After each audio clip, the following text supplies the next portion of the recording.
सांची त्यागी, आप देख रहे हैं भारत तक। फ्रांस में पिछले कुछ सालों के दौरान कई बदलाव हुए, खासकर कट्टर इस्लामिक विचारधारा जिस तरीके से पनपी है उसको देखते हुए एमेनुएल मैक्रोन की जो छवि बनी है उसने एक अलग तरीके की राजनीति को फ्रांस में जन्म दे दिया, जिस पर अब कई वादे और दावे ठोके जा रहे हैं। वहीं कई राष्ट्रपति के उम्मीदवार इससे जुड़े हुए कई वादे कर रहे हैं। ऐसा ही एक वादा राष्ट्रपति उम्मीदवार पेन ने किया है जो एमेनुएल मैक्रोन की मुसीबत को बढ़ा सकता है। क्या है पूरा मामला, आगे आपको बताएंगे। फ्रांस में राष्ट्रपति चुनावों के नजदीक आने के साथ ही फ्रांस के मौजूदा राष्ट्रपति के लिए चुनौती अब और कड़ी हो गई है। मतदान की तारीख आ गई है और उम्मीदवारों के बीच लुभावने वादों की होड़ सी मची है। विकास के मुद्दे के अलावा धर्म के नाम पर वोट की मांग अब और तेज हो गई है। विश्लेषकों के अनुमान के बीच फ्रांस के मौजूदा राष्ट्रपति एमेनुएल मैक्रोन को सबसे बड़ी चुनौती राष्ट्रपति पद की उम्मीदवार मरीन ले पेन से मिल रही है, जिन्होंने मैक्रो को टक्कर देने के लिए कई बड़े वादे कर दिए हैं। दरअसल बीते कुछ सालों में जिस तरह से मैक्रो कट्टर इस्लामिक विचारधारा के विरोधी के रूप में लोकप्रिय हुए हैं, उसने मैक्रो की लोकप्रियता को तो बढ़ाया है, पर साथ ही एक अलग तरह की राजनीति को भी हवा दे दी है।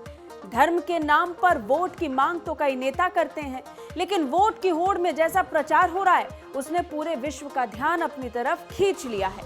यही कारण है कि चुनावों में अप्रवासियों के खिलाफ अधिक बयानबाजी करने वाली राष्ट्रपति पद की उम्मीदवार मरीन ले पेन ने धार्मिक मुद्दों को उठाना शुरू कर दिया है। पेन ने घोषणा की है कि अगर वो राष्ट्रपति चुनकर आती हैं तो सार्वजनिक स्थानों पर हिजाब पहनने वालों को जुर्माना भोगना पड़ेगा। मीडिया में जारी हुए उनके बयान में उन्होंने कहा कि जिस तरह गाड़ियों में सीट बेल्ट पहनने को अनिवार्य बनाया गया है, उसी तरह ये फैसला भी लागू किया जाएगा कि मुसलमान सार्वजनिक स्थानों पर हिजाब न पहने। उन्होंने कहा जिस तरह सीट बेल्ट नहीं पहनने पर जुर्माना देना पड़ता है, लोगों को ठीक उसी तरह हिजाब पहनने पर जुर्माना देना होगा। मुझे लगता है कि पुलिस इसको लागू करने में सक्षम होगी। ले पेन ने आगे ये भी कहा कि उनको कानूनों को भेदभावपूर्ण और व्यक्तिगत स्वतंत्रता का उल्लंघन बताकर संवैधानिक चुनौती दी जा सकती है। इस तरह की चुनौतियों से बचने के लिए वो जनमत संग्रह का रास्ता अपनाएंगी। बता दें, ऐसा फ्रांस में पहली बार नहीं हुआ है। इससे पहले फ्रांस के स्कूलों में धार्मिक प्रतीकों पर प्रतिबंध लगा था। साथ ही सार्वजनिक स्थानों पर पूरा चेहरा ढकने की भी मनाही है।